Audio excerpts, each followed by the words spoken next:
여러분, 미국이 가장 두려워하는 게 뭔지 아십니까? 바로 모든 정보가 순식간에 차단되고 국가 기밀이 적국에 노출되는 디지털 종말의 순간입니다. 우리가 흔히 쓰는 카톡, 유튜브 등 국제 데이터의 99%는 바다 및 해저 케이블을 타고 흐릅니다. 이 핏줄을 쥐는 자가 21세기 세계 패권을 장악하는 거죠.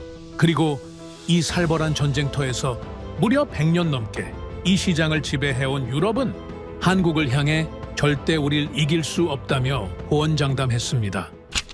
하지만 우리가 어떤 민족입니까? 일본도 포기하고 미국조차 혀를 내두르던 그 거친 바다 가장 깊은 곳, 한국이 보란듯이 태극기를 꽂아버린 겁니다. 대만 프로젝트 10전 10승, 전무후무한 전승 신화, 100년의 독점 체제를 단 15년 만에 초토화시켜버린 대한민국의 압도적 위상. 전 세계가 경악했습니다. 대체 무슨 일이 벌어진 걸까요?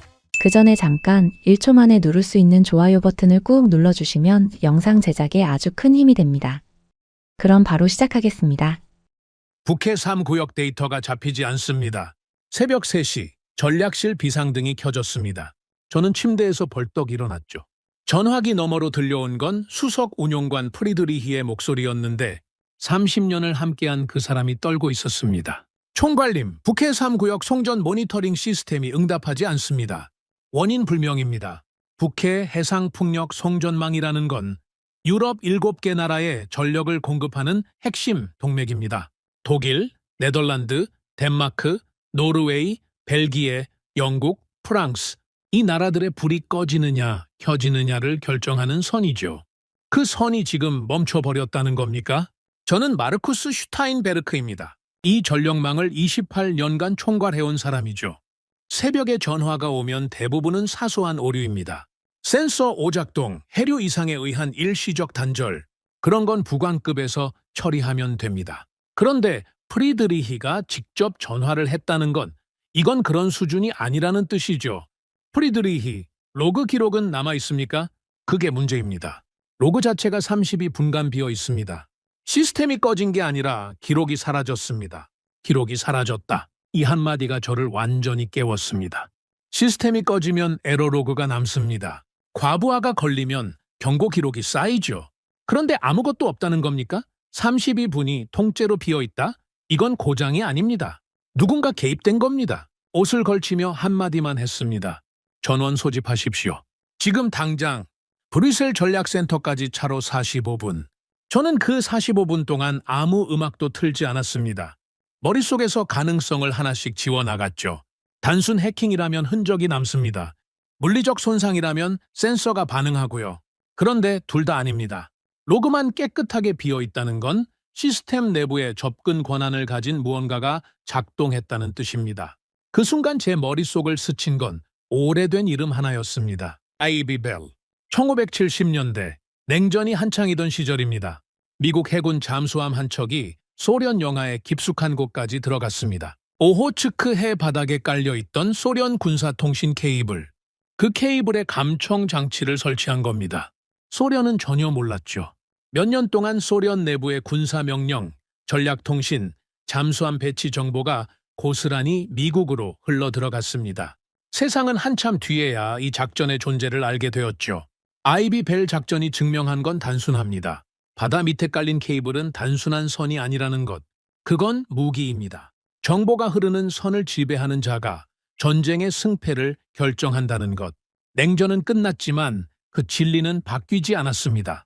그리고 지금 미국과 영국을 중심으로 한 파이브 아이즈 정보 동맹이 전 세계 해저 케이블을 감시하고 있다는 건 공공연한 비밀이죠. 해저 케이블은 통신만 나르는 게 아닙니다. 국가의 산업 데이터, 금융거래, 군사통신, 에너지 정보가 전부 그 선 하나를 타고 흐릅니다. 누가 그 선을 만들고 누가 그 선을 관리하느냐가 곧 누가 정보를 쥐느냐를 결정하는 겁니다. 저는 이 사실을 이론이 아니라 경험으로 알고 있었습니다. 2018년 나토 에너지 안보 협의체에서 미국 측 연락관들과 만났을 때 그들은 이 이야기를 대놓고 하지는 않았지만 한 가지는 분명히 했죠. 전력 케이블도 통신 케이블과 다를 바 없습니다. 안에 뭐가 흐르는지가 중요한 게 아니라 누가 그 흐름을 볼 수 있느냐가 중요합니다. 그래서 저는 더 무서웠던 겁니다. 북해 3구역의 데이터 공백이 단순 오류가 아니라면 이건 1970년대 오호츠크 해에서 벌어졌던 일의 2024년 버전이라는 뜻이니까요. 도착하니 회의실에 이미 12명의 수석 엔지니어가 모여 있었습니다. 표정들이 하나같이 굳어 있었죠. 저는 문을 잠그고 말했습니다. 여러분, 지금부터 제가 말씀드리는 내용은 이 방 밖으로 나가서는 안 됩니다. 북해 3구역 모니터링 데이터가 32분간 소실되었습니다. 에러 로그 없음, 경고 기록 없음. 여러분은 이게 무슨 뜻인지 저보다 더 잘 아실 겁니다. 방 안이 조용해졌습니다. 30년 경력의 기술자들이 침묵한다는 건 대답을 모르기 때문이 아닙니다. 대답이 너무 무겁기 때문이죠. 수석 보안 담당 클라우스가 먼저 말을 꺼냈습니다. 총괄님, 지난달 3구역 해저 접속함 정기 점검 보고서를 다시 확인했습니다.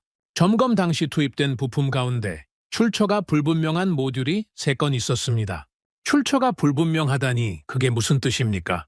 납품업체는 네덜란드 소재 기업입니다. 그런데 해당 모듈의 제조 이력을 추적하니 중간 유통 단계에서 끊깁니다. 최종 제조지가 확인되지 않습니다. 해당 모듈의 기능이 뭡니까? 데이터 중계입니다. 해저 케이블 상태 정보를 육상 관제소로 전송하는 중간 노드 역할을 합니다. 데이터 중계, 그러니까 북해 전력망의 모든 상태 정보가 이 모듈을 거쳐간다는 겁니다. 전압, 전류, 온도, 절연 상태, 해류 변화, 유럽 7개 나라의 전력, 동맥에 대한 모든 정보가 어디서 만들어졌는지도 모르는 부품을 통과하고 있었다는 뜻이죠. 그때 제 개인 보안 회선이 울렸습니다. 발신지는 워싱턴이었습니다. 마르쿠스, 지금 통화 가능한가? 미국 측 에너지 안보 연락관 제임스 켈러한의 목소리였습니다. 평소에는 한 달에 한 번 정보를 교환하는 관계인데 새벽에 직접 전화를 했다는 건 미국 쪽에서도 무언가를 감지했다는 뜻이죠. 제임스, 무슨 일입니까? 북해 구간 케이블 공급선을 다시 점검해야 합니다. 지금 즉시 이유를 말해 주십시오. 중국입니다. 당신들 공급망 안에 들어와 있을 가능성이 있습니다. 우리 쪽 감청 분석팀이 지난 3개월간 북해 데이터 트래픽에서 비정상 패턴을 포착했습니다. 어떤 종류의 패턴입니까? 정기 점검 시간대에만 발생하는 외부 접속 흔적입니다. 점검 때 보안 등급이 일시적으로 낮아지는 구간을 정확히 노렸습니다. 매우 정교합니다. 전화를 끊고 저는 3초간 움직이지 못했습니다. 아이비 벨이 다시 떠올랐죠? 1970년대 미국이 소련에게 했던 그 일을 지금 누군가가 유럽에게 하고 있는 겁니까? 저는 12명에게 방금 들은 이야기를 전하지 않았습니다. 확인되지 않은 정보를 퍼뜨리면 공포가 먼저 움직이고 공포가 움직이면 판단이 흐려지니까요. 클라우스, 출처 불명 모듈 3건의 물리적 위치를 지금 즉시 확보하십시오. 해당 모듈을 통과하는 모든 데이터 패킷을 격리하고 외부 전송 여부를 84시간 내로 분석하십시오. 그리고 지난 5년간 3구역에 납품된 모든 부품의 제조 이력을 최종 생산지까지 역추적하십시오. 한 건도 빠짐없이. 이틀 뒤 프리드리히가 가져온 보고서는 제 예상보다 훨씬 두꺼웠습니다. 지난 5년간 유럽 해저 케이블 시장에서 중국계 기업이 직접 또는 간접적으로 참여한 입찰 건수, 직접 입찰은 7건에 불과했습니다.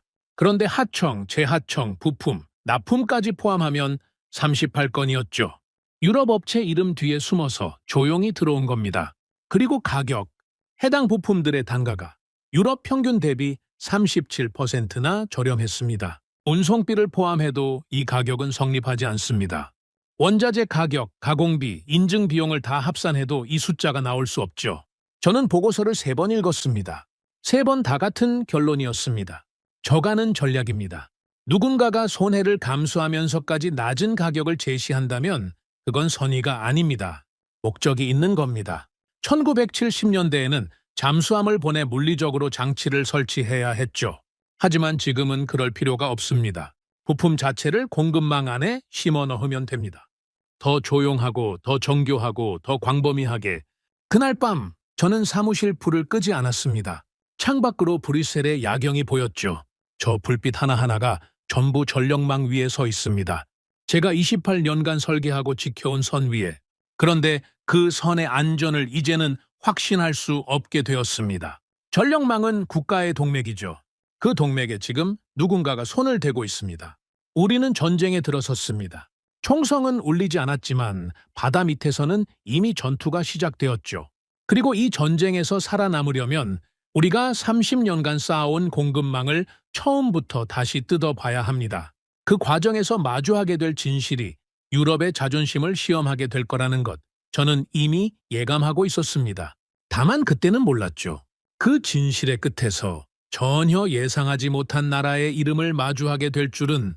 중국 공급망 문제가 터진 직후 유럽에너지위원회는 긴급 공급선 재편 회의를 소집했습니다. 저도 당연히 참석했죠. 북해 3구역 사태는 아직 공식 발표 전이었지만 내부적으로는 이미 비상이었습니다. 중국산 부품 의존도를 낮춰야 한다는 건 누구도 부정하지 못했죠. 그런데 그 회의 자리에서 전혀 다른 뉴스가 날아들었습니다. 대만이 20기가와트 규모의 해상풍력 프로젝트를 공식 발표한 겁니다. 20기가와트면 원자력 발전소 20기에 해당하는 규모죠.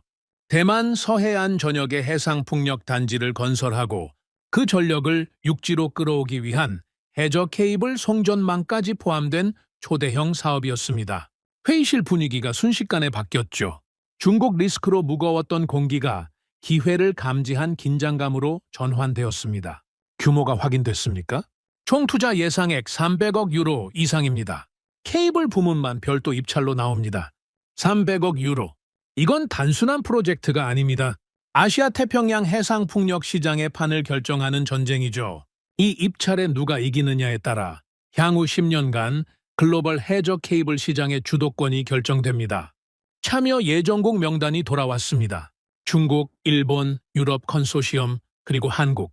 대만 현지에서 첫 번째 프레젠테이션 라운드가 열렸습니다. 저는 유럽 컨소시엄 대표단의 일원으로 타이베이에 도착했죠. 호텔 로비에서부터 각국 대표단의 얼굴이 스쳤습니다. 모두가 이 건의 크기를 알고 있었습니다. 중국팀이 먼저 발표했습니다. 발표장 문이 열리자마자 분위기가 달랐죠. 다른 나라 대표단은 서류 가방 하나 들고 조용히 들어왔는데 중국팀은 12명이 일렬로 입장했습니다.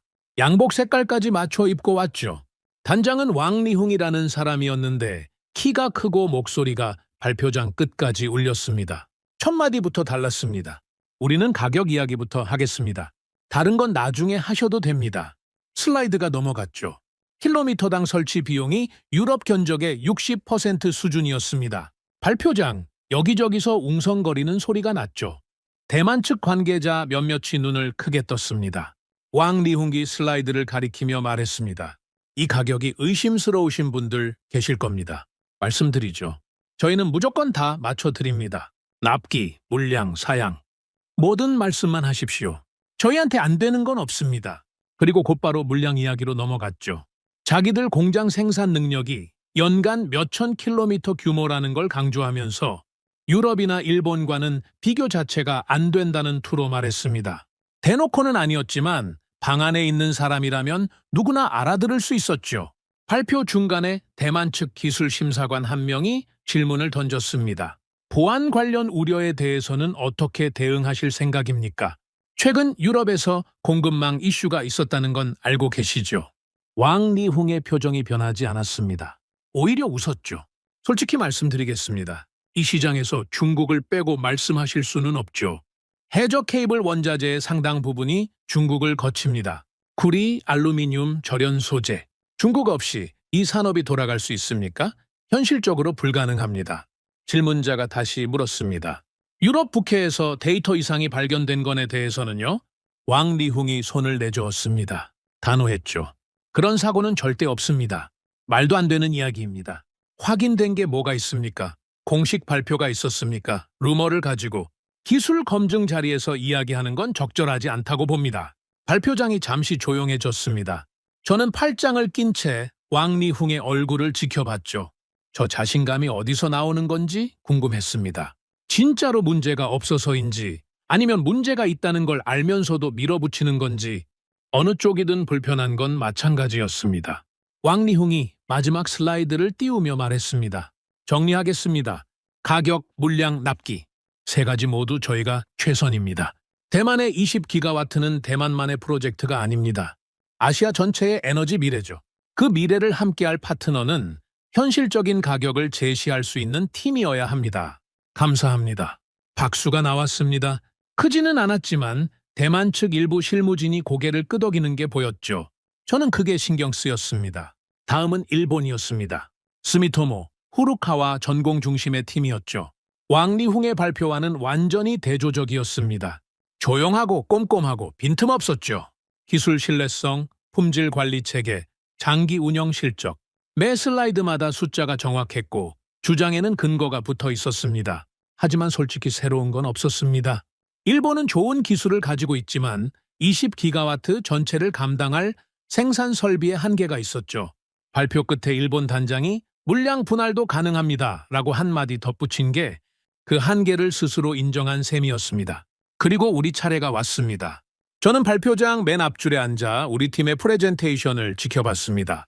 100년이 넘는 역사, 북해, 발트해, 지중해를 잇는 실적, 유럽 전력 통합이라는 문명적 프로젝트의 경험, 국제 표준을 우리가 만들었다는 사실, 슬라이드 하나하나가 자부심으로 채워져 있었죠.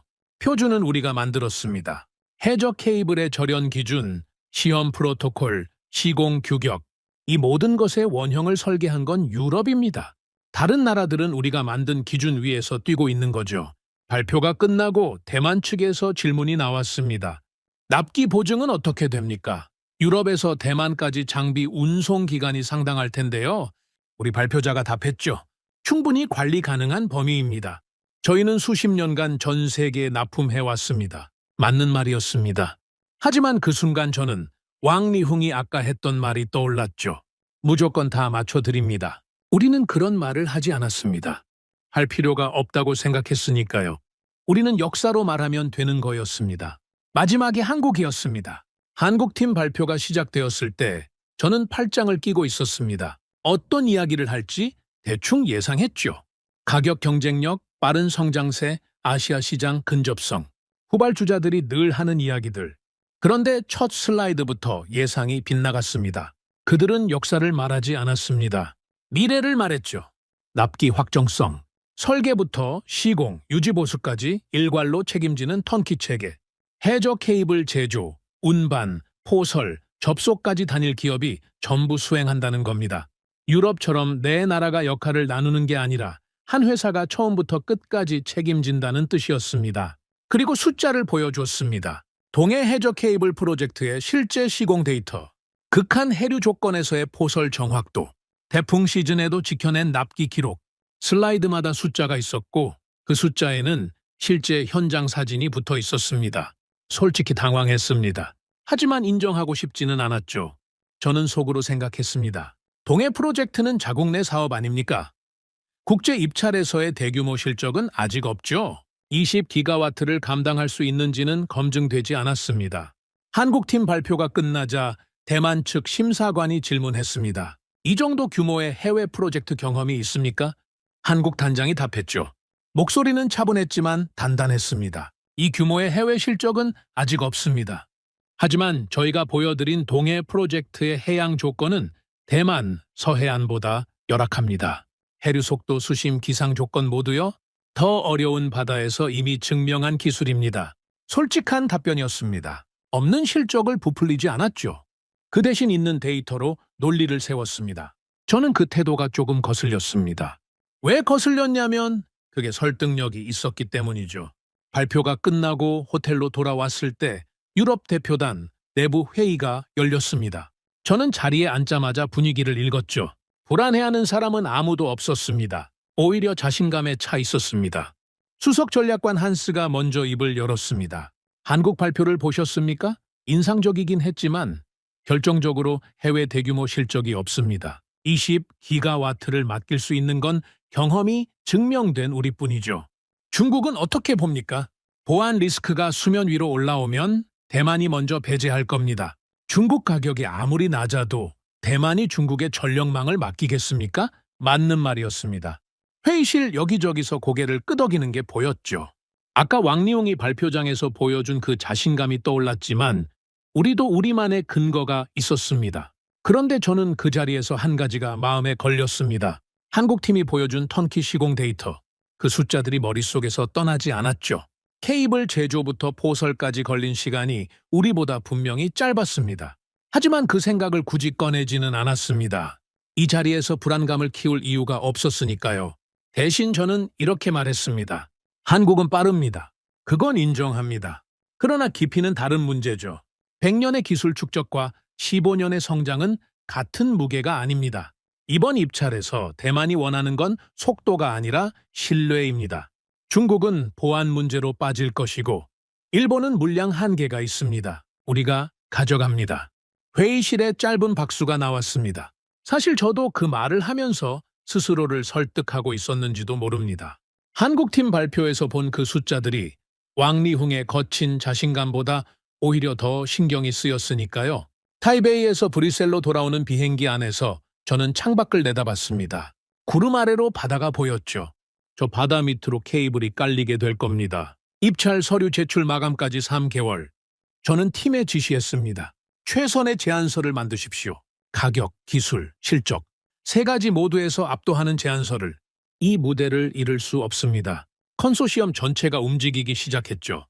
프랑스, 이탈리아, 덴마크, 독일, 유럽 내 개국의 최고 기술진이 하나의 제안서에 집중했습니다.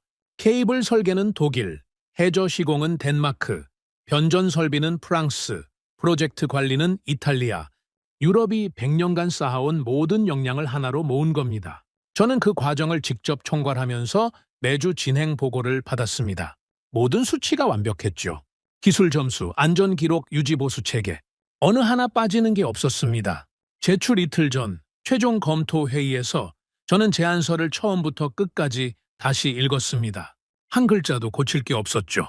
우리는 100년입니다. 이번에는 우리가 가져갑니다. 저는 확신했습니다. 100년의 역사, 유럽 전력 통합의 경험, 국제 표준을 만든 자부심. 이 모든 것이 이 제안서 안에 담겨 있었으니까요. 다만 한 가지, 아까 발표장에서 왕리흥이 내뱉었던 저 거만한 웃음과 한국 단장이 보여줬던 저 조용한 숫자들, 그 두 장면이 머릿속 어딘가에 걸려 있었습니다. 분명 걸려 있었는데 저는 그걸 무시했죠. 우리가 100년이니까, 100년이 이기게 되어 있으니까. 그리고 한 달 뒤 결과가 발표되었습니다. 저는 그 결과를 전화가 아니라 이메일로 받았습니다. 새벽이 아니라 한낮이었죠. 아무도 떨지 않았고 비상등도 켜지지 않았습니다. 조용히 아주 조용히 도착한 한 통의 메일이었습니다. 그런데 그 조용한 메일이 북해 3구역 새벽의 비상 전화보다 더 큰 충격이었습니다. 메일을 열었습니다. 제목은 간결했죠. 대만 해상풍력 1차 입찰 결과 통보. 저는 커피 잔을 내려놓고 화면을 스크롤했습니다. 심사 항목별 점수표가 먼저 나왔죠. 기술 적합성, 가격 경쟁력, 납기 확정성, 시공 역량, 유지 보수 체계. 5개 항목이었습니다. 저는 습관적으로 기술 적합성부터 봤죠. 우리가 가장 자신 있는 영역이니까요. 기술 적합성. 유럽 컨소시엄 92점, 한국 89점, 일본 87점, 중국 83점. 나쁘지 않았습니다. 예상 범위 아니었죠? 기술에서 우리가 앞서는 건 당연했습니다. 100년의 축적이 숫자로 나온 거니까요. 가격 경쟁력, 중국 95점, 한국 88점, 유럽 컨소시엄 72점, 일본 75점. 가격에서 밀린 건 처음부터 각오한 부분이었습니다. 중국이 가격으로 압도할 거라는 건 알고 있었죠. 문제는 그 다음이었습니다. 납기 확정성, 한국 96점, 일본 84점, 유럽 컨소시엄 78점, 중국 75점. 저는 그 숫자를 2번 읽었습니다. 한국 96점, 우리 78점, 차이가 18점이었죠. 기술 적합성에서 우리가 벌어놓은 3점의 우위가 납기 하나에서 완전히 뒤집힌 겁니다. 시공 역량, 한국 93점, 유럽 컨소시엄 84점, 일본 81점, 중국 82점, 유지 보수 체계, 유럽 컨소시엄 90점, 한국 87점, 일본 88점, 중국 79점. 마지막 항목에서 우리가 앞섰지만 그건 이미 의미가 없었습니다. 저는 화면을 더 내렸죠. 종합 점수가 나왔습니다. 한국 453점, 유럽 컨소시엄 416점, 일본 415점, 중국 414점, 그리고 그 아래 한 줄 1차 입찰 낙찰자. 한국, 저는 화면에서 눈을 떼지 못했습니다. 37점 차이. 이건 근소한 게 아닙니다. 거의 모든 실질 항목에서 밀렸다는 뜻이죠. 우리가 이긴 건 기술 적합성과 유지 보수 체계 딱 두 개였습니다. 나머지 세 개를 전부 한국에 내줬죠. 저는 의자 등바디에 몸을 기댔습니다. 사무실 천장이 보였죠. 하얀 천장, 아무 감정도 없는 천장. 저는 그 천장을 한참 동안 바라봤습니다. 1시간 뒤 긴급 화상회의가 소집되었습니다. 유럽 컨소시엄 핵심 인원 8명이 화면에 떴죠. 표정이 제각각이었습니다. 놀란 사람, 화가 난 사람, 아무렇지 않은 척하는 사람. 한스가 먼저 입을 열었습니다. 결과를 확인하셨을 겁니다. 1차 입찰에서 한국에 낙찰이 돌아갔습니다. 하지만 이건 1차입니다. 전체 프로젝트는 구간별로 나뉘어서 순차 발주됩니다. 이번 결과가 전체를 결정하는 건 아닙니다. 덴마크 측 수석 엔지니어 닐스가 바로 받았죠. 한스 동의합니다. 이건 일시적인 결과입니다. 대만 서해안 조건을 고려하면 한국이 유리한 구간이 있었던 거죠. 지리적 근접성, 운송거리. 아시아 내 프로젝트에서 아시아 기업이 이기는 건 자연스러운 겁니다. 프랑스 측 장피에르가 끼어들었습니다. 납기 점수가 문제입니다. 78점이면 중국보다 겨우 3점 높은 겁니다. 우리 납기 체계에 구조적 약점이 있는 건 아닌지 점검해야 합니다. 한스가 고개를 저었습니다. 구조적 약점이라고까지 할 건 아닙니다. 유럽에서 대만까지 장비를 운송하는 데 시간이 걸리는 건 물리적 현실이죠. 한국은 가깝고 우리는 멀다. 그 차이가 납기 점수에 반영된 겁니다. 이건 역량의 문제가 아니라 지리의 문제입니다. 저는 그 대화를 듣고 있었지만 입을 열지 않았습니다. 다들 합리적인 설명을 찾고 있었죠. 지리적 거리, 운송시간, 일시적 현상. 전부 틀린 말은 아니었습니다. 하지만 저는 점수표를 다시 들여다보고 있었죠. 납기 확정성 96점, 시공 역량 93점. 이 두 항목에서 한국이 보여준 점수는 지리로 설명되지 않았습니다. 가까이 있다고 납기가 빨라지는 게 아닙니다. 가까이 있다고 시공 품질이 올라가는 것도 아니죠. 이건 실행력의 차이입니다. 약속한 날짜에 정확히 맞추고 현장에서 문제가 생겼을 때 즉시 대응하는 체계의 차이. 한국팀이 타이베이 발표장에서 보여줬던 그 슬라이드가 다시 떠올랐습니다. 동해 프로젝트 시공 데이터, 태풍 시즌에도 지켜낸 납기, 극한 해류 조건에서의 포설 정확도. 그때 저는 그걸 후발주자의 노력 정도로 치부했죠. 자국 내 사업이니까 국제 무대에서는 다를 거라고. 그런데 점수표가 말하고 있었습니다. 다르지 않았다고. 닐스가 물었습니다. 마르쿠스, 의견을 듣고 싶습니다. 이번 결과를 어떻게 보십니까? 저는 3초간 침묵했습니다. 그리고 답했죠. 일시적 현상이라고 단정하기는 이릅니다. 화면 너머로 몇몇이 표정이 변하는 게 보였습니다.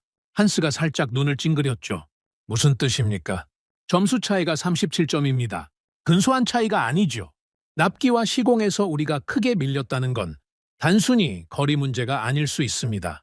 한국의 턴키 체계가 점수 구조에서 유리하게 작동했을 가능성이 있습니다. 제조부터 포설까지 한 기업이 책임지는 구조는 4개. 나라가 역할을 나누는 우리 컨소시엄 구조보다 납기 관리에서 본질적으로 유리하죠. 방이 조용해졌습니다. 제가 하고 싶지 않았던 말을 결국 한 겁니다. 한스가 천천히 답했습니다. 마르쿠스, 그건 우리 컨소시엄 구조 자체를 부정하는 이야기입니다. 지금 그 이야기를 하자는 겁니까? 부정이 아니라 분석입니다. 우리는 데이터를 무시하면 안 됩니다. 1차 입찰 하나로 구조를 의심하는 건 성급합니다. 동의합니다. 그래서 2차 입찰에서 확인하자는 겁니다. 만약 2차에서도 같은 패턴이 나온다면 그때는 구조적 문제를 인정해야 합니다. 한스는 더 이상 반박하지 않았습니다. 하지만 동의하지도 않았죠. 화상회의는 그렇게 어색하게 끝났습니다. 결론은 하나. 2차 입찰에 전력을 집중한다. 회의가 끝나고 저는 혼자 사무실에 남았습니다. 점수표를 출력해서 책상 위에 놓았죠.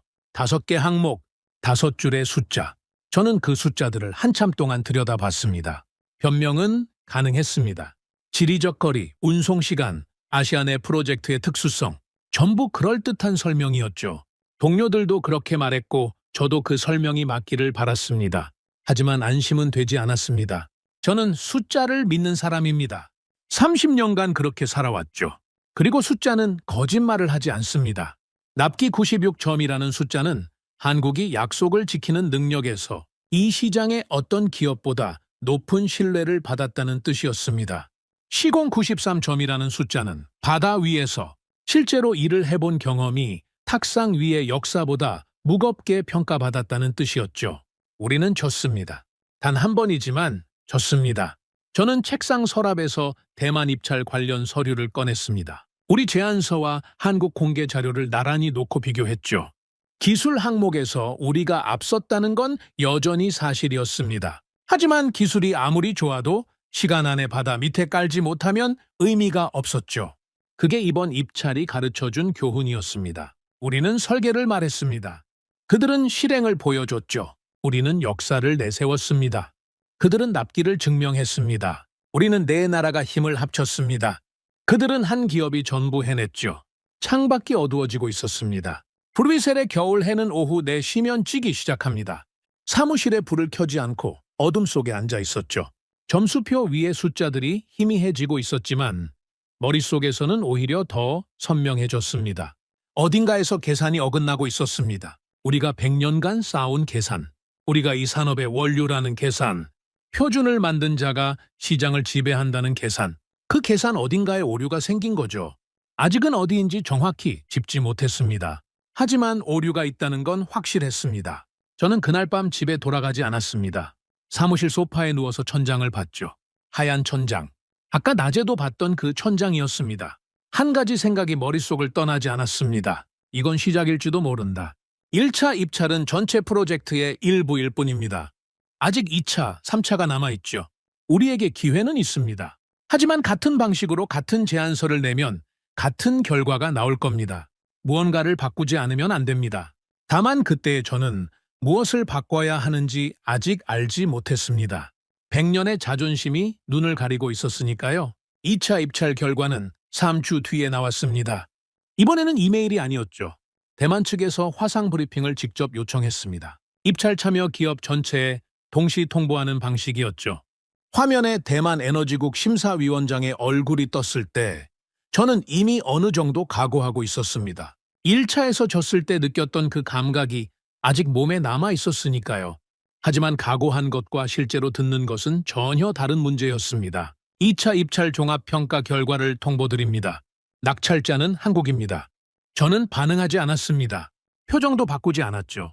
화면 한쪽에 우리 팀원들의 얼굴이 보였는데 한스가 입술을 꽉 깨물고 있었습니다. 닐스는 고개를 숙였죠. 프랑스 측 장피에르는 화면 밖을 보고 있었습니다. 누구도 말을 하지 않았습니다. 심사위원장이 항목별 점수를 읽어나갔습니다. 저는 메모를 했죠. 손이 떨리지는 않았습니다. 떨릴 단계는 지났으니까요. 기술 적합성, 유럽 91점, 한국 90점, 격차가 1점으로 줄었습니다. 1차 때는 3점 차이였는데 한국이 기술 점수를 끌어올린 겁니다. 납기 확정성, 한국 97점, 유럽 79점, 격차가 더 벌어졌습니다. 1차 때 18점 차이였는데 2차에서는 18점이 그대로 유지된 겁니다. 우리가 1점 올린 사이에 한국도 1점을 올렸죠. 시공 역량, 한국 94점, 유럽 83점. 이것도 차이가 벌어졌습니다. 종합 점수, 한국 457점, 유럽 413점, 차이가 44점. 1차 때 37점이었던 격차가 44점으로 벌어진 겁니다. 줄어든 게 아니라 늘어났죠. 브리핑이 끝나고 화면이 꺼졌습니다. 저는 메모를 내려다봤습니다. 숫자들이 줄지어 있었죠. 깔끔한 숫자들, 감정 같은 건 없는 차갑고 정확한 숫자들. 그 숫자들이 말하고 있었습니다. 당신들의 격차는 줄어들지 않고 있다고. 긴급 내부 회의가 소집되었습니다. 이번에는 화상이 아니라 대면이었죠. 브뤼셀 본부의 핵심 인원이 직접 모였습니다. 분위기가 1차 때와는 완전히 달랐습니다. 1차 때는 변명이라도 있었죠. 지리적 거리, 운송시간, 일시적 현상. 그런데 2차에서 격차가 더 벌어지니까 그 변명들이 전부 무력해진 겁니다. 한스가 먼저 입을 열었습니다. 목소리에 평소에 여유가 없었죠. 점수 구조를 다시 분석해야 합니다. 대만 측이 납기와 시공에 과도한 가중치를 부여하고 있는 건 아닌지 확인이 필요합니다. 장피에르가 바로 받았습니다. 한스, 가중치는 입찰 공고에 이미 공개되어 있었습니다. 5개 항목 균등 배분이죠. 가중치 문제가 아닙니다. 우리가 실제로 밀린 겁니다. 그렇다면 뭐가 문제라는 겁니까? 납기입니다. 납기가 문제라는 건 1차 때부터 알고 있었죠. 그런데 2차에서도 개선이 안 됐습니다. 이건 단순히 우리가 노력을 덜 한 게 아니라 구조적으로 따라잡기 어려운 차이가 있다는 뜻입니다. 한스의 얼굴이 붉어졌습니다. 구조적 차이라니 그게 무슨 소립니까? 우리가 해저 케이블을 언제부터 만들었는데 15년짜리한테 구조적으로 밀린다는 겁니까? 장피에르가 차분하게 답했죠. 한스, 감정적으로 접근하면 안 됩니다.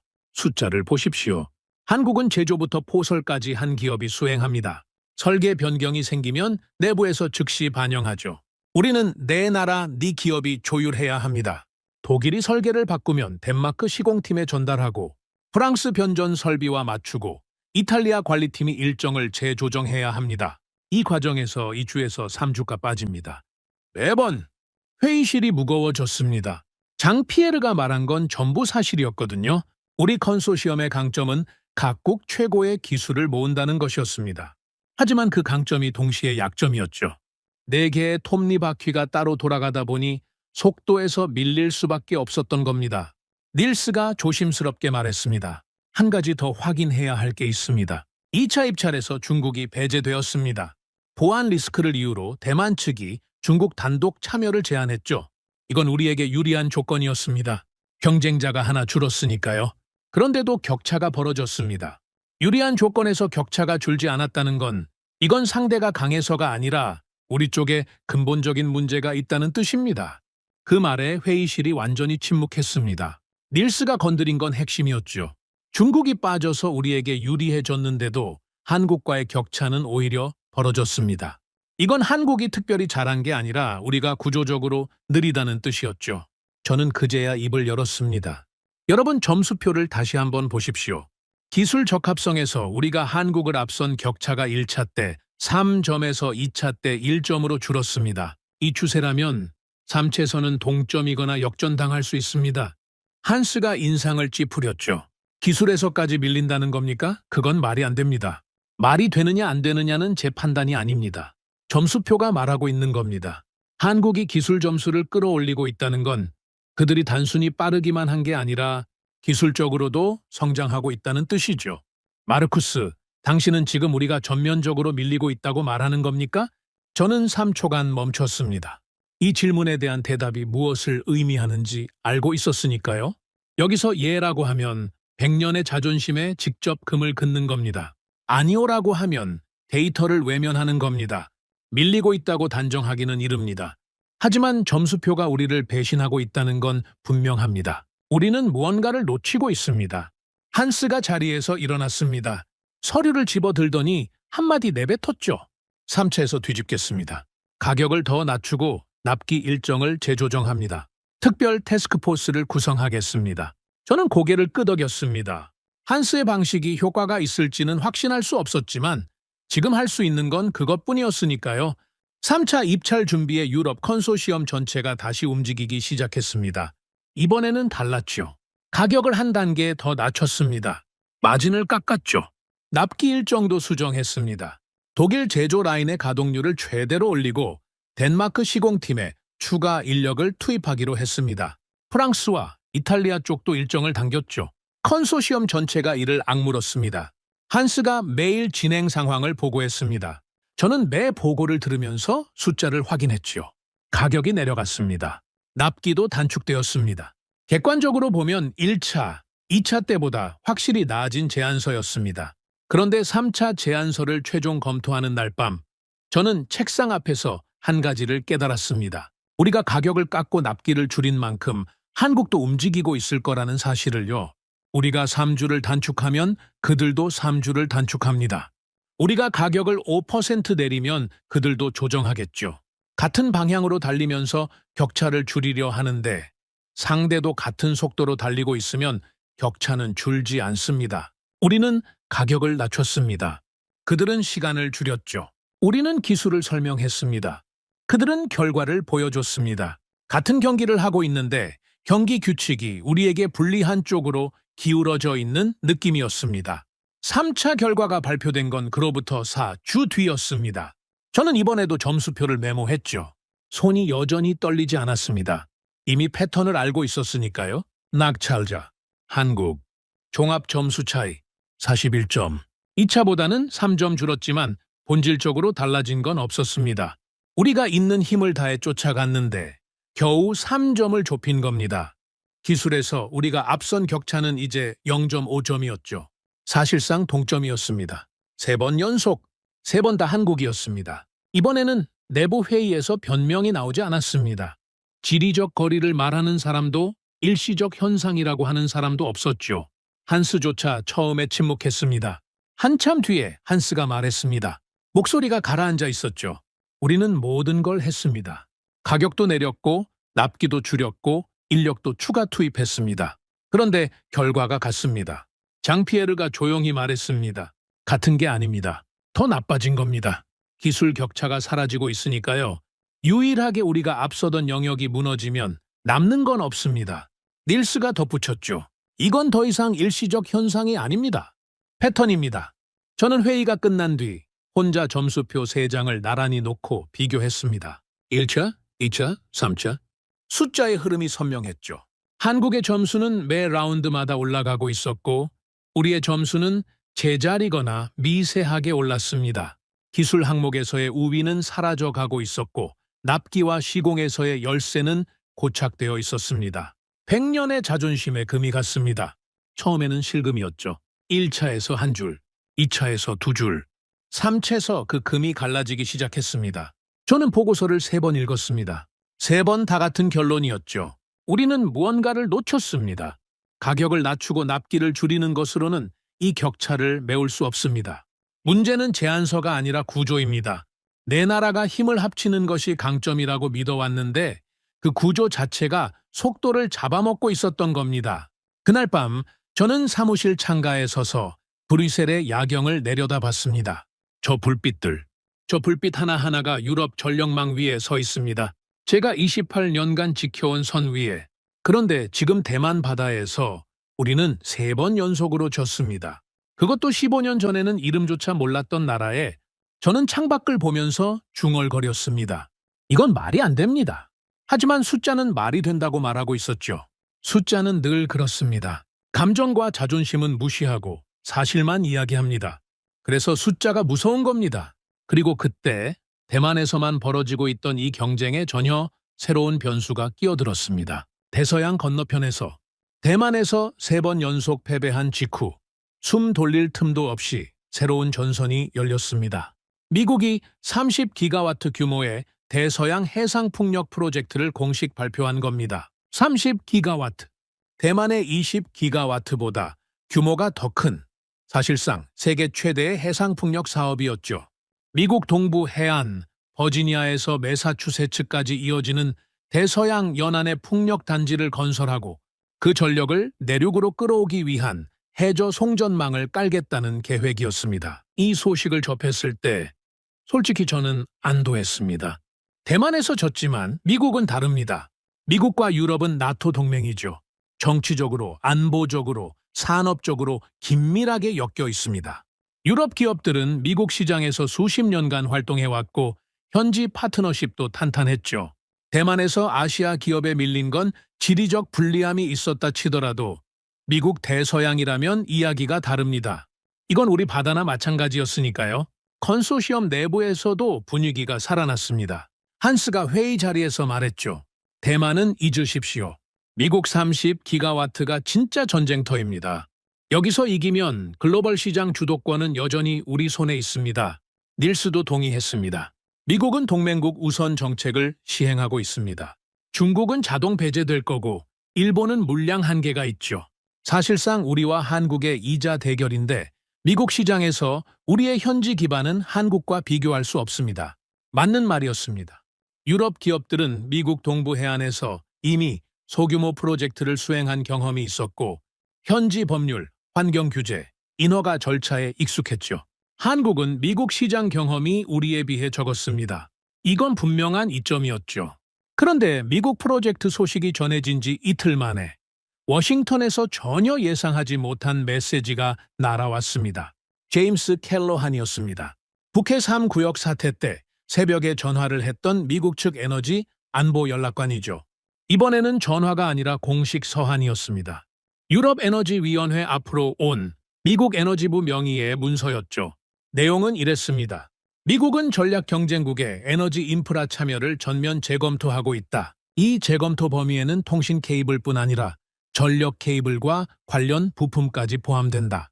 미국 내 프로젝트에 참여하는 모든 기업은 공급망 전체의 투명성을 증명해야 하며 전략 경쟁국 출처의 부품이 포함된 경우 참여가 제한될 수 있다.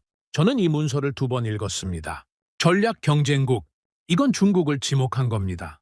대놓고 이름을 쓰지는 않았지만 이 업계에서 전략 경쟁국이 어디를 뜻하는지 모르는 사람은 없죠. 이건 대만과는 차원이 다른 이야기였습니다. 대만에서 중국이 보안 리스크로 제한된 건 대만 자체의 판단이었죠. 하지만 미국이 공식적으로 공급망 전체를 검증하겠다고 나선 건 이건 글로벌 규칙이 바뀌는 겁니다. 한스가 긴급 회의를 소집했습니다. 미국의 요구 사항을 정리해 보겠습니다. 공급망 전체의 투명성 증명, 이건 케이블 원자재부터 최종 조립까지 모든 단계의 출처를 밝혀야 한다는 뜻입니다. 장 피에르가 고개를 끄덕이며 말했죠. 문제는 우리 공급망 안에도 중국산 원자재가 들어가 있다는 겁니다. 구리 정련, 알루미늄 가공, 절연 소재 일부, 유럽 기업 이름으로 납품되지만 원자재 단계까지 추적하면 중국을 거치는 경우가 적지 않습니다. 회의실이 무거워졌습니다. 장 피에르가 짚어낸 건 불편한 진실이었죠. 우리가 중국을 비판하면서도 우리 공급망 깊숙한 곳에 중국이 들어와 있었다는 겁니다. 타이베이 발표장에서 왕 리흥이 했던 말이 떠올랐습니다. 이 시장에서 중국을 빼고 말씀하실 수는 없죠? 그 말이 완전히 틀린 건 아니었던 겁니다. 닐스가 물었습니다. 실질적으로 우리 공급망에서 중국산 비중이 어느 정도입니까? 장 피에르가 서류를 넘기며 답했죠. 부품 기준으로 약 12%입니다. 하지만 원자재까지 포함하면 20%를 넘을 수 있습니다.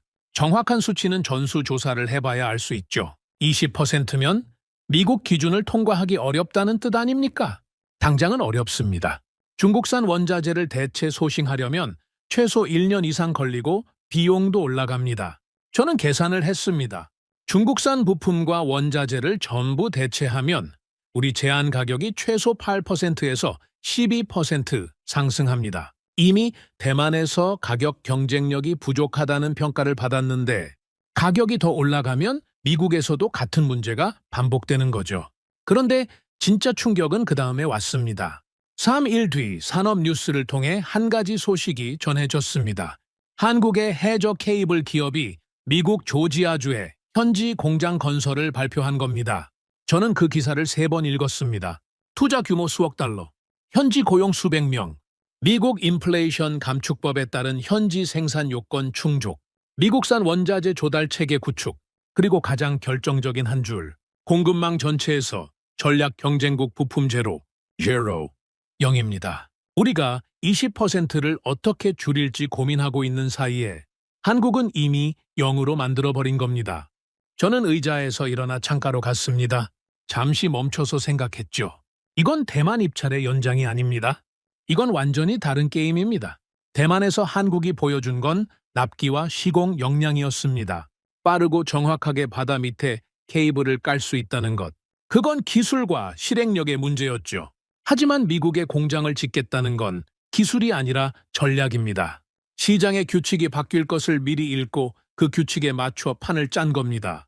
미국이 중국 배제를 공식화하면 미국 시장에 들어갈 수 있는 기업은 공급망이 깨끗한 기업뿐입니다. 유럽은 공급망 안에 중국이 섞여 있고 정리하려면 시간과 비용이 듭니다. 일본도 마찬가지죠. 그런데 한국은 미국 현지에 공장을 세우고 미국산 원자재로 생산하고 공급망 전체를 처음부터 깨끗하게 설계한 겁니다. 그리고 인플레이션 감축법.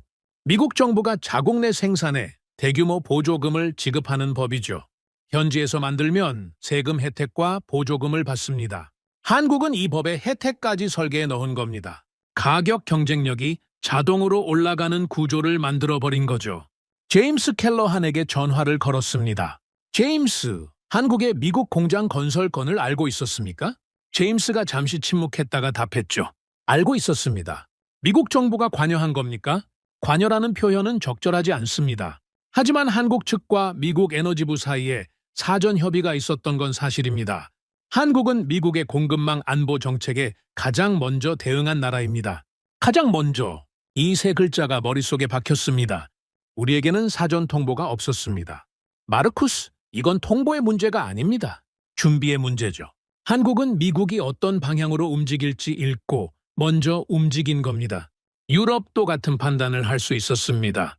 다만 하지 않았을 뿐이죠. 전화를 끊고 저는 한참 동안 책상 앞에 앉아 있었습니다. 제임스의 말이 정확했습니다. 통보의 문제가 아니라 준비의 문제.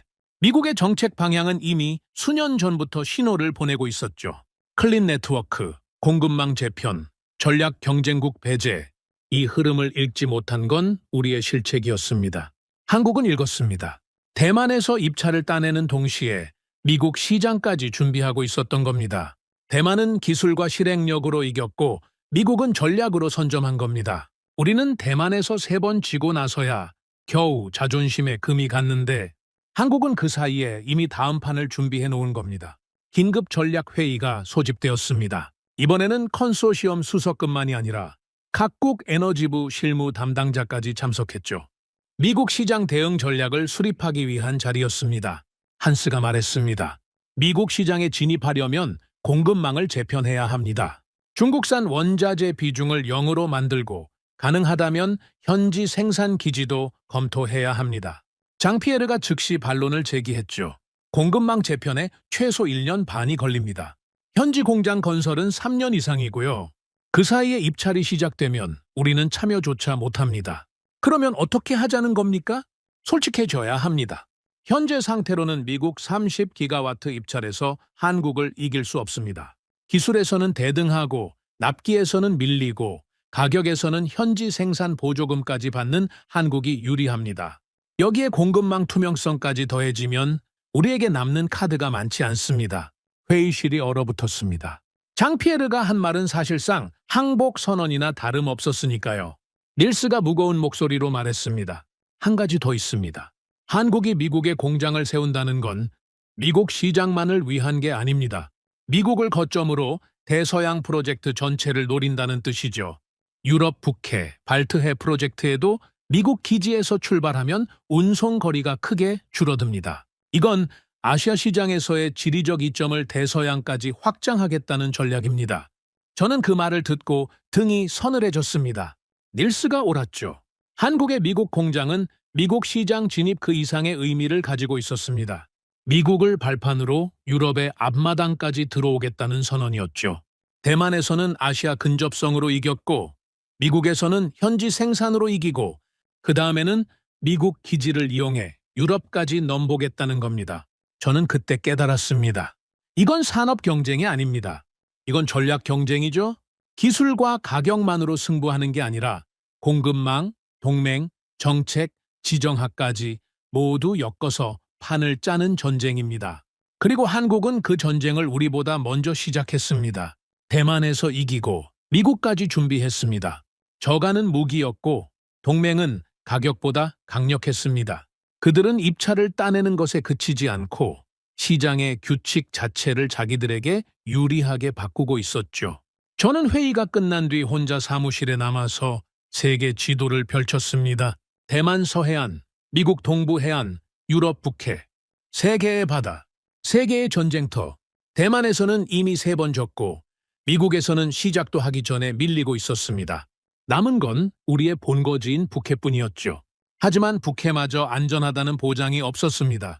한국이 미국에 공장을 세우면 북해 프로젝트에도 뛰어들 수 있다는 걸 닐스가 이미 짚어냈으니까요. 우리는 선택지가 줄어들고 있었습니다. 매일 조금씩 확실하게. 그날 밤 저는 결정을 내렸습니다. 더 이상 보고서와 점수표 뒤에 숨어 있으면 안 됩니다. 숫자만 봐서는 이 격차의 정체를 알 수 없습니다. 직접 가서 봐야 합니다. 그들이 무엇을 가지고 있는지 내 눈으로 확인해야 합니다. 저는 다음 날 아침 프리드리히에게 지시했습니다. 한국 출장을 준비하십시오. 동해 해저 케이블 생산 시설 직접 봐야겠습니다. 프리드리히가 잠시 놀란 표정을 지었지만 곧바로 고개를 끄덕였죠. 일정을 잡겠습니다. 저는 30년간 수많은 현장을 방문했습니다. 북해, 발트해, 지중해, 대서양. 유럽의 모든 바다를 돌았죠. 하지만 한국에 가는 건 처음이었습니다. 해저 케이블 산업에서 한국을 직접 확인하러 간다는 것 자체가 28년 전에는 상상할 수 없었던 일이었죠. 그런데 지금은 가지 않으면 안 되는 상황이 된 겁니다. 대만에서 3번, 그리고 미국에서의 선제 포석. 숫자가 보여준 건 결과였지 원인이 아니었습니다. 원인을 알아야 대응할 수 있습니다. 원인을 모르면 같은 패배만 반복되죠. 비행기 표를 예약하면서 저는 한 가지를 스스로에게 약속했습니다. 현장을 보지 않고 판단하지 않는다. 숫자로 판단하겠다. 감정을 배제하겠다. 100년의 자존심도 내려놓겠다. 오직 데이터만 보겠다. 그렇게 약속했습니다.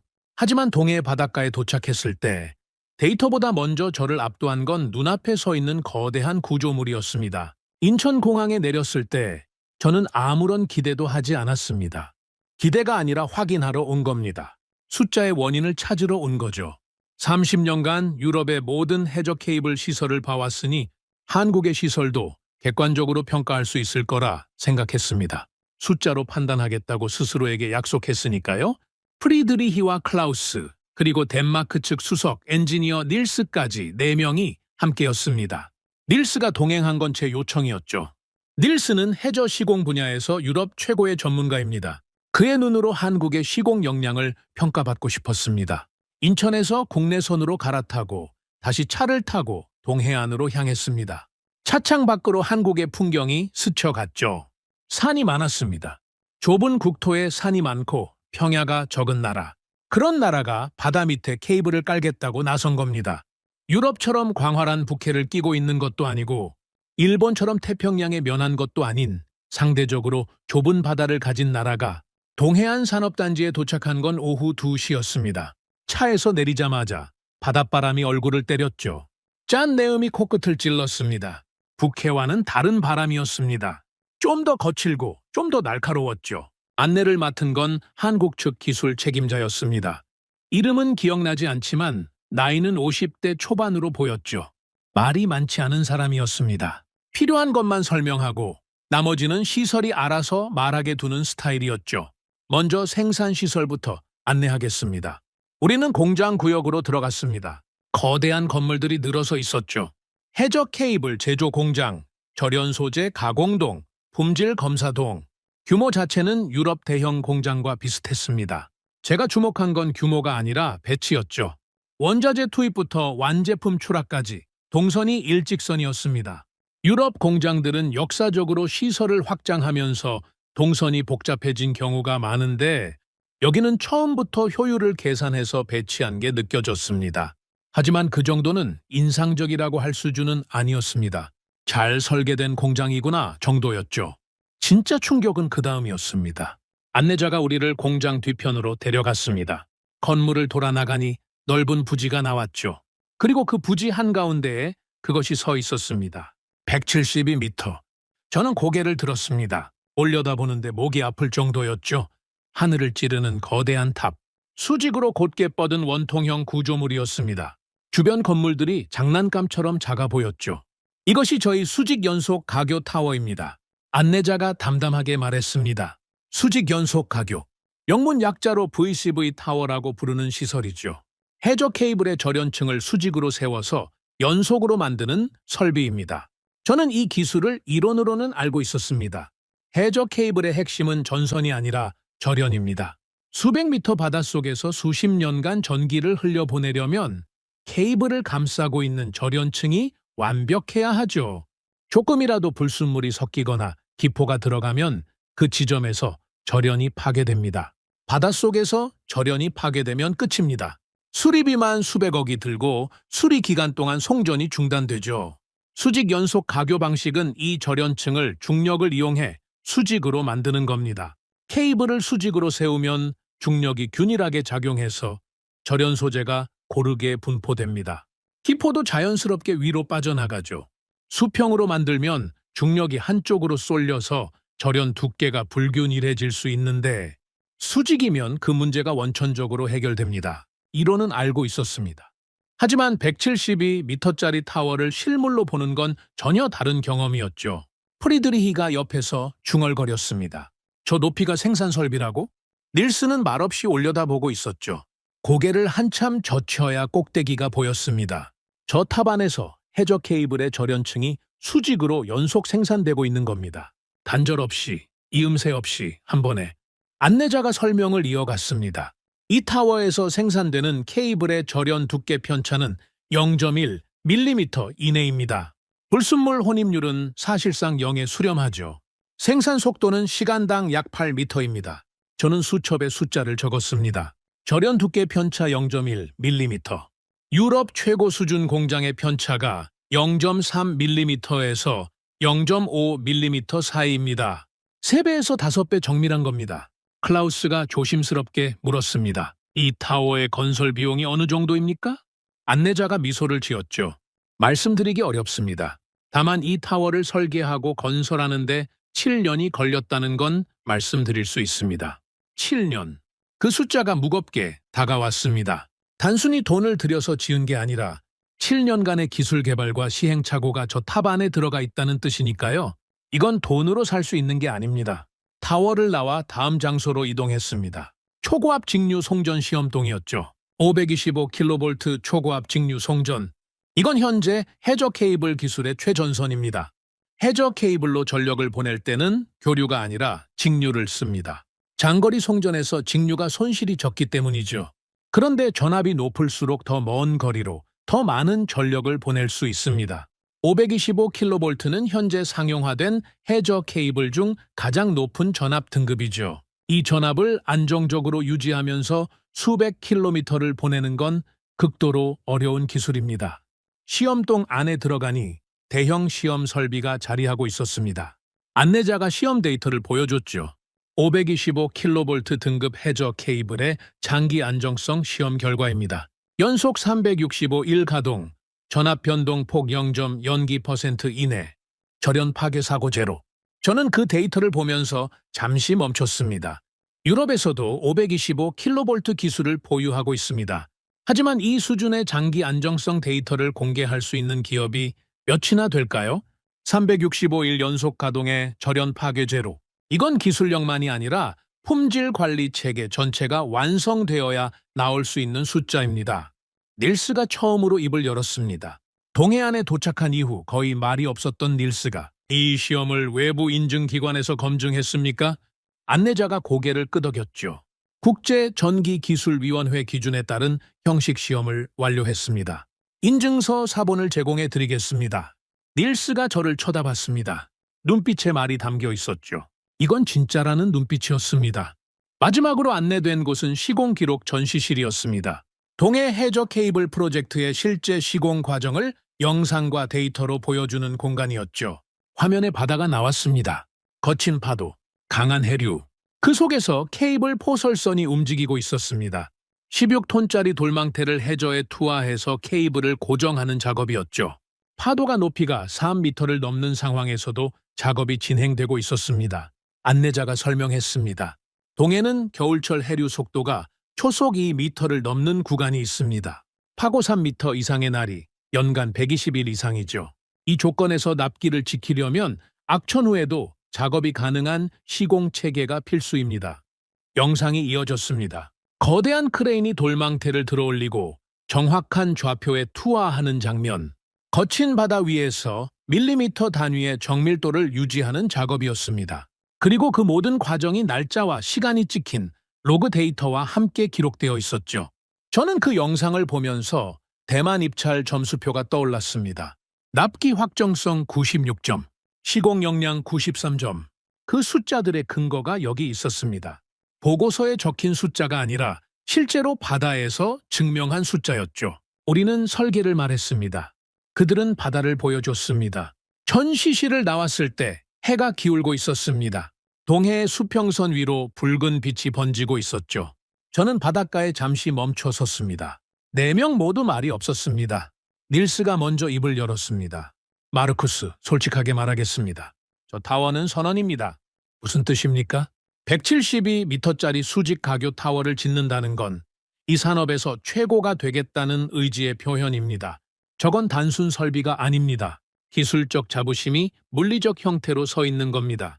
그리고 그 자부심 뒤에는 7년간의 집중 투자가 있었고 525kV를 안정화시킨 기술이 있었고 동해의 거친 바다에서 증명한 실적이 있었습니다.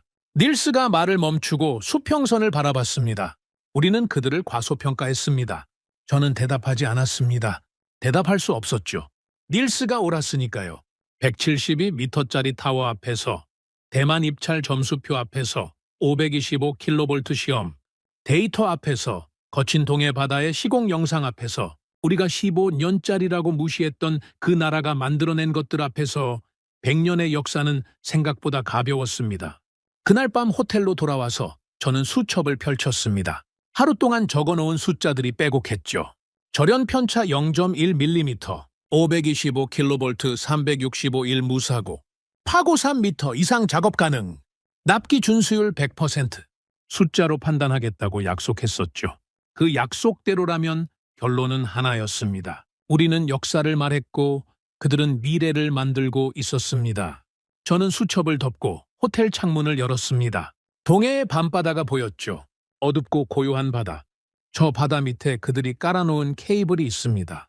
그리고 저 바다 위에 172m의 탑이 서 있습니다. 그날 저는 계산기를 내려놓았습니다.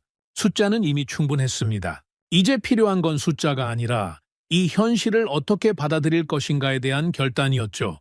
한국에서 돌아온 뒤 저는 일주일간 아무에게도 출장 결과를 보고하지 않았습니다. 보고할 수 없었던 게 아닙니다. 정리가 안 됐던 겁니다. 30년간 유럽이 이 산업의 중심이라고 믿어왔는데 동해 바닷가에서 본 것들이 그 믿음을 뿌리째 흔들어 놓았으니까요. 172m의 타워, 525kV의 시험 데이터, 거친 바다 위의 시공 영상. 그 장면들이 눈을 감아도 사라지지 않았습니다.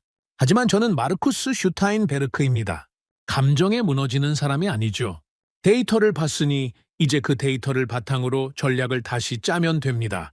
동해에서 본 것들이 충격이었다면 그 충격을 에너지로 바꾸면 됩니다. 우리에게는 아직 미국 30기가와트가 남아 있었으니까요. 일주일 뒤 저는 컨소시엄 긴급 전략 회의를 소집했습니다. 이번에는 보고만 하는 자리가 아니었죠. 총력전을 선언하는 자리였습니다. 여러분, 한국 출장 결과를 보고하겠습니다. 화면에 동해 시설 사진과 데이터를 띄웠습니다. 172m 타워, 절연 편차 수치, 시공 기록. 회의실이 조용해졌죠.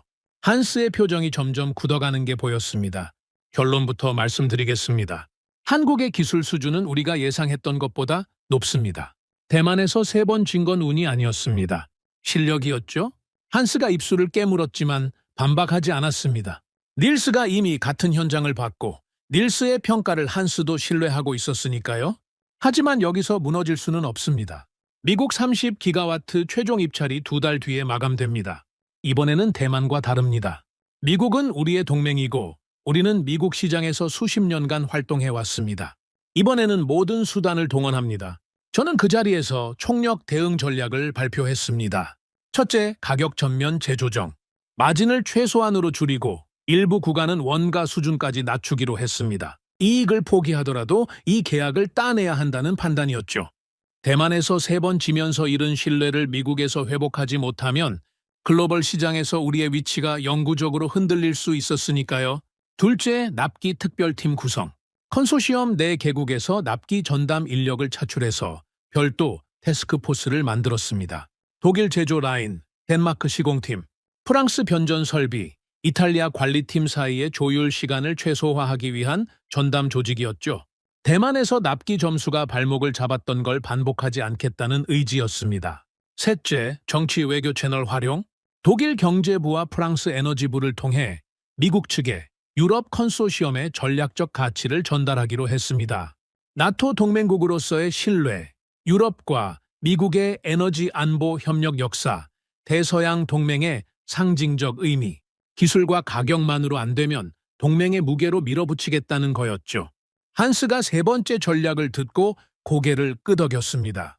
미국은 동맹을 중시합니다. 한국도 동맹국이지만 유럽과 미국의 관계는 차원이 다르죠. 나토 70년의 역사가 있습니다. 장피에르도 동의했죠. 기술과 가격에서 근소한 차이라면 동맹이라는 변수가 결정적으로 작용할 수 있습니다. 저도 그렇게 생각했습니다. 대만에서는 순수하게 기술과 실행력으로 평가받았고 그래서 졌습니다. 하지만 미국은 다릅니다. 미국은 에너지 인프라를 안보의 관점에서 봅니다. 동맹국의 기업이 만든 케이블과 비동맹국의 기업이 만든 케이블은 미국의 눈에는 같은 물건이 아니죠. 우리에게는 그 카드가 있었습니다. 2달간 컨소시엄 전체가 미국 프로젝트에 매달렸습니다. 저는 매일 진행 보고를 받았고 매주 태스크포스 회의를 주재했죠. 가격은 사상 최저 수준까지 내려갔습니다. 납기 일정은 기존 제한 대비 4주를 단축했죠. 정치 외교 채널도 가동되었습니다. 독일 경제부 차관이 직접 워싱턴을 방문했고 프랑스 에너지부 장관이 미국 에너지부 장관과 통화했습니다. 모든 수단을 동원했습니다. 가격도, 역사도, 동맹도 우리가 가진 모든 카드를 테이블 위에 올려놓았죠. 제출 마감 전날 최종 제안서를 검토하는 자리에서 한스가 말했습니다. 이번 제안서는 유럽이 낼 수 있는 최선입니다. 이걸로 안 되면 더 이상 할 수 있는 게 없습니다. 저는 고개를 끄덕였습니다.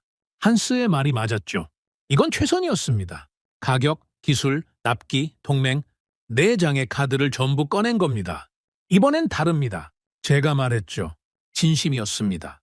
대만에서의 실패를 교훈 삼아 약점을 보완하고 강점을 극대화했으니까요.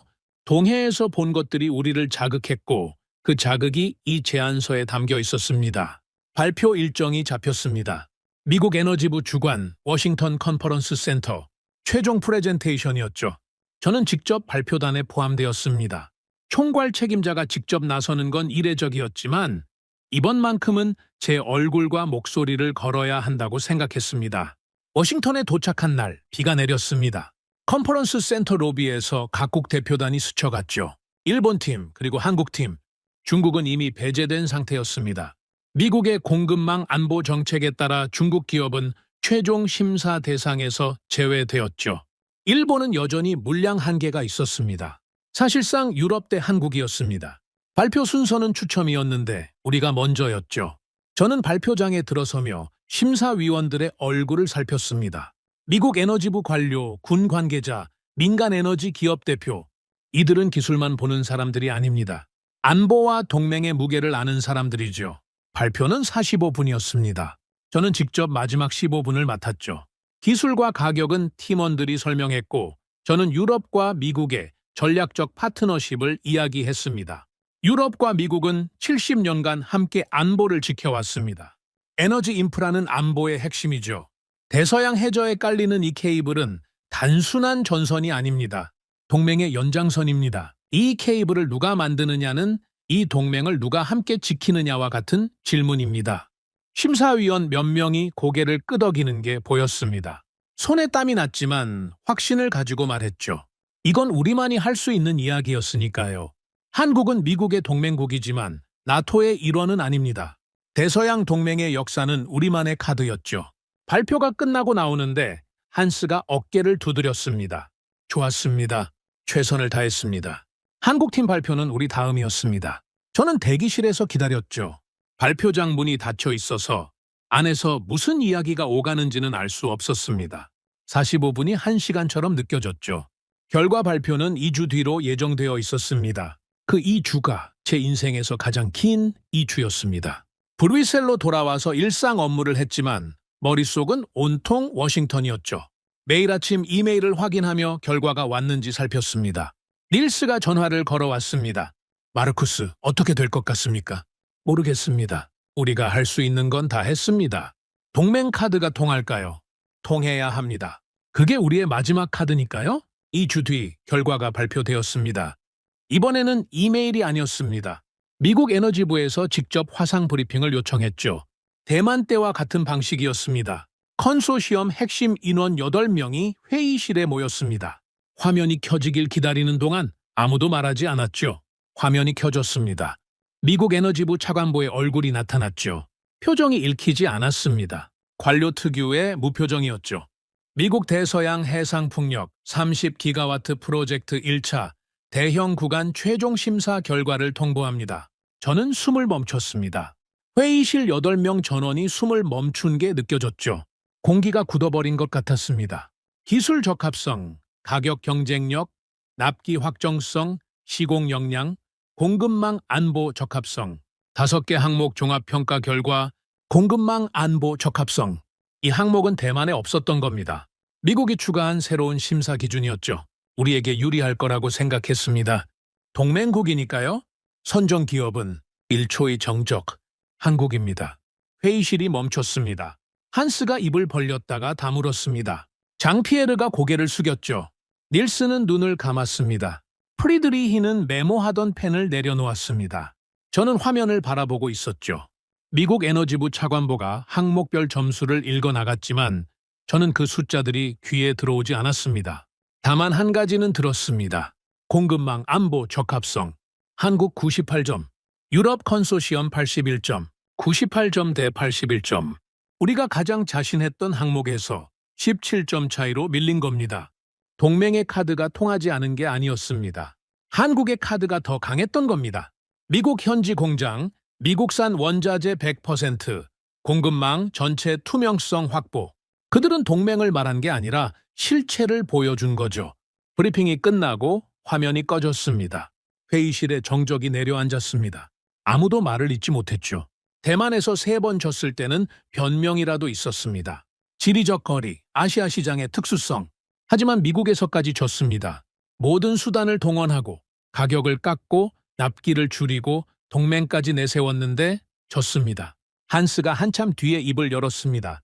목소리가 갈라져 있었죠. 우리는 가격도 가졌고 역사도 가졌고 동맹도 가졌습니다. 한스가 멈췄습니다. 그런데 졌습니다. 아무도 대답하지 않았습니다. 회의실 시계 소리만 들렸죠. 똑똑똑! 그 소리가 유난히 크게 느껴졌습니다. 저는 자리에서 일어나지 않았습니다. 일어날 수가 없었죠. 다리에 힘이 없었던 게 아닙니다. 일어나서 뭘 해야 할지 모르겠었던 겁니다. 30년간 전략을 짜고 결정을 내리고 방향을 제시해 왔는데 지금 이 순간 저는 어떤 방향도 보이지 않았습니다. 100년의 자존심이 무너졌습니다. 실금이 아니었습니다. 대만에서 시작된 균열이 미국에서 완전히 갈라진 겁니다. 가격으로도 역사로도 동맹으로도 막을 수 없었죠. 무력은 있었습니다. 하지만 무력화되었습니다. 저는 그날 밤 사무실에서 나오지 않았습니다. 불을 끄고 어둠 속에 앉아 있었죠. 창밖으로 브루이셀의 야경이 보였습니다. 늘 보던 그 불빛들. 그런데 그날은 그 불빛들이 다르게 보였습니다. 저 불빛 하나하나가 전력망 위에 서 있고 그 전력망의 미래가 지금 흔들리고 있다는 게 처음으로 실감이 났습니다. 그리고 한 가지 질문이 머릿속을 떠나지 않았습니다. 우리는 패배했습니까? 아니면 시대가 바뀐 겁니까? 대만에서 4번, 미국에서 1번. 결과는 명확했습니다. 저는 더 이상 점수표를 꺼내지 않았습니다. 숫자는 이미 충분했죠. 이제 필요한 건 분석이 아니라 인정이었습니다. 미국 입찰 결과가 나온 뒤 업계 전체가 움직이기 시작했습니다. 글로벌 해저 케이블 시장의 판도가 재편되고 있었죠. 중국은 미국과 대만에서 배제되었고 유럽 본토 프로젝트에서도 보안 심사가 강화되면서 입지가 좁아졌습니다. 일본은 기술력은 인정받았지만 물량의 한계를 넘지 못했죠. 그리고 한국, 대만 해상풍력 입찰에서 4전 4승, 미국 대서양 대형 구간 수주, 거기에 유럽 본토 프로젝트 입찰 참여까지 공식 발표했습니다. 미국 조지아주 공장을 거점으로 대서양을 건너 유럽까지 들어오겠다는 겁니다. 닐스가 예측했던 그대로였죠. 저는 프리드리히에게 하나의 보고서를 요청했습니다. 지난 3년간 글로벌 해저 케이블 수주 잔고를 국가별로 정리해 주십시오. 대만, 미국, 유럽, 기타 지역 전부 포함해서. 이틀 뒤 프리드리히가 가져온 보고서는 한 장짜리였습니다. 한 장이면 충분했죠. 숫자가 모든 걸 말하고 있었으니까요. 한국의 수주 장호가 유럽 전체를 넘어서고 있었습니다. 3년 전만 해도 상상할 수 없었던 숫자였죠. 대만에서 쌓은 실적이 미국으로 이어졌고 미국에서의 현지 생산 체계가 유럽 입찰까지 가능하게 만든 겁니다. 하나의 승리가 다음 승리의 발판이 되는 구조. 그걸 그들은 처음부터 설계한 거였습니다. 그런데 이 보고서를 읽으면서 저는 단순한 수주 숫자보다 더 깊은 것이 궁금해졌습니다. 어떻게 이게 가능했는가? 2008년에야 해저 케이블 사업에 본격 진출한 나라가 15년 만에 100년 역사의 유럽을 넘어섰습니다. 이건 정상적인 속도가 아닙니다. 저는 한국 해저 케이블 산업의 연대기를 추적해 봤습니다. 프리드리히에게 추가 자료를 요청했죠. 돌아온 자료를 읽으면서 저는 이해하기 시작했습니다. 왜 그들이 이겼는지를. 한국은 아무것도 없는 데서 시작했습니다. 유럽이 북해에 케이블을 깔고 있을 때 한국에는 해저 케이블을 만들 공장도 기술도 경험도 없었죠. 초고압 직류 송전 기술은 유럽과 일본이 독점하고 있었고 한국 기업이 기술 이전을 요청하면 거절당하기 일쑤였습니다. 우리가 거절한 겁니다. 100년의 기술을 왜 넘겨주겠습니까? 저도 그 시절에는 당연하다고 생각했죠. 그래서 그들은 스스로 만들었습니다. 기초 연구부터 다시 시작했죠. 절연 소재를 개발하고 시험 설비를 짓고 실패하고 다시 짓고 172m짜리 수직 가교 타워를 세우는데 7년이 걸렸다고 했죠. 그 7년이 어떤 7년이었을지 동해 바닷가에서 그 타워를 올려다보며 저는 생각했었습니다. 하지만 그때는 실감하지 못했습니다. 지금은 압니다. 그 7년 동안 셀 수 없이 많은 실패가 있었을 겁니다. 절연 시험에서 터지고 설계를 폐기하고 예산이 바닥나고 그래도 다시 시작하고 유럽과 일본은 누적된 기술 자산 위에서 개선을 하면 됐지만 한국은 그 자산 자체를 처음부터 쌓아야 했죠. 백지에서 시작해서 남들이 100년 걸린 길을 15년 만에 주파한 겁니다. 그리고 동해, 한국의 바다는 만만한 바다가 아닙니다. 겨울 해류가 거세고 태풍이 지나가고 수심 변화가 급격하죠. 북해가 넓고 깊지만 상대적으로 안정적인 해저 지형을 가진 것과는 다릅니다. 한국은 자기들의 험한 바다에서 기술을 단련한 겁니다. 파고 3m 이상에서도 작업을 멈추지 않는 시공체계는 편안한 환경에서는 절대 만들어지지 않습니다. 고난이 기술을 만든 거죠. 조선산업도 마찬가지였습니다. 한국은 수십 년 전 배 한 척 제대로 못 만드는 나라였죠. 그런 나라가 세계 조선 1위가 되었습니다. 반도체도 그랬죠. 아무도 거들떠보지 않던 시절부터 시작해서 지금은 세계 반도체 시장을 좌우하고 있습니다. 해저 케이블도 같은 길을 걷고 있는 겁니다. 아니, 이미 걸어버린 겁니다. 이 나라의 저력은 기술력만이 아니었습니다. 안 되면 될 때까지 한다는 집념이었죠. 거절당하면 스스로 만들고 실패하면 다시 일어서고 환경이 열악하면 그 열악함을 강점으로 바꿔버리는 힘.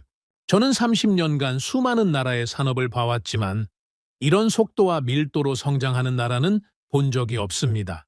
솔직히 말하면 부러웠습니다. 유럽은 100년의 역사 위에서 안주하고 있었는데 한국은 0에서 시작해서 매일 전쟁을 치르고 있었으니까요. 그 전쟁에서 이긴 게 아니라 그 전쟁을 멈추지 않은 겁니다. 저는 그 보고서를 들고 컨소시엄 전략 회의에 들어갔습니다. 이번에는 긴급이 아니었죠. 차분한 자리였습니다. 패배를 인정하고 다음을 논의하는 자리. 여러분, 결론부터 말씀드리겠습니다. 저는 보고서를 테이블 위에 놓았습니다. 우리의 전략 보고서를 수정해야 합니다. 지금까지 우리는 유럽을 기준으로 시장을 분석해 왔습니다. 유럽의 기술, 유럽의 표준, 유럽의 실적을 중심에 놓고 다른 나라들을 비교 대상으로 봤죠. 그 기준을 바꿔야 합니다. 회의실이 조용해졌습니다. 한국을 기준으로 재편합니다. 한스가 저를 바라봤습니다. 반박의 눈빛이 아니었죠. 체념도 아니었습니다. 무게를 받아들이는 눈빛이었습니다. 3년간의 패배가 만들어낸 무게를 경쟁이 아니라 협력을 검토해야 할 시점입니다. 그들의 턴키 체계와 우리의 설계 역량을 결합할 수 있는 구조를 찾아야 합니다. 적으로 두면 계속 밀립니다. 하지만 파트너로 만들면 우리도 새로운 시장에 접근할 수 있죠. 장피에르가 천천히 고개를 끄덕였습니다. 닐스도요? 한스는 잠시 침묵했다가 낮은 목소리로 말했죠. 동의합니다. 그 두 글자가 회의실에 울렸습니다. 한스의 입에서 그 말이 나오기까지 3년이 걸린 겁니다. 회의가 끝나고 저는 혼자 사무실에 남았습니다. 창가에 섰죠. 브뤼셀의 하늘이 맑았습니다. 오랜만에 맑은 날이었죠. 저는 마르쿠스 슈타인베르크입니다.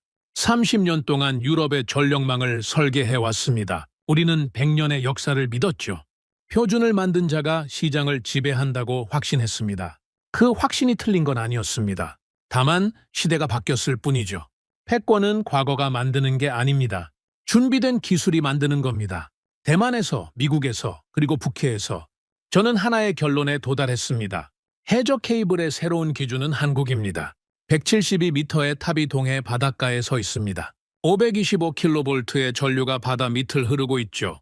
태풍이 몰아쳐도 멈추지 않는 시공 기술이 거친 파도 아래에서 케이블을 깔고 있습니다. 아무도 기술을 주지 않았기에 스스로 만들었고, 바다가 험했기에 더 강해졌고, 역사가 짧았기에 더 빠르게 달렸습니다. 우리는 역사를 가졌습니다. 그들은 미래를 가졌죠. 그리고 바다 밑 가장 깊은 곳에서 그들은 세계를 연결하고 있었습니다. 오늘의 사연은 여기까지입니다. 구독과 좋아요는 영상 제작에 아주 큰 힘이 됩니다. 지금까지 감동테라스 저는 소희였습니다. 오늘도 우리 구독자님들의 가정에 따뜻한 행복이 가득하시길 진심으로 바라겠습니다. 긴 영상 끝까지 시청해주셔서 정말 감사합니다. 내일 더 좋은 이야기로 찾아뵙겠습니다. 감사합니다.